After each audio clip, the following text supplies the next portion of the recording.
Hey everyone, Jeff here from Bruiser Conversions. Just wanted to let everybody know the process of what happens when we do a LS conversion into a JT or a JL platform 2018 and up.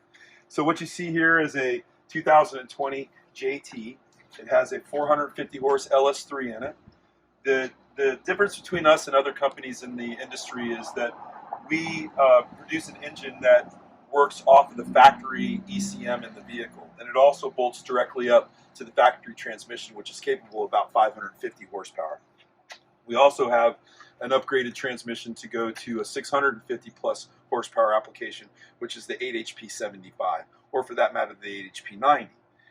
The integration on this particular vehicle uses the factory ECM from Chrysler that came with the Jeep, and we modify the engine to communicate with the ECM. We change the throttle body, we do some internal work to the motor, we change the firing order on the engine, and we build an adapter to bolt to the factory transmission, as well as a set of motor mounts that fall right into the factory mounts on the frame rails.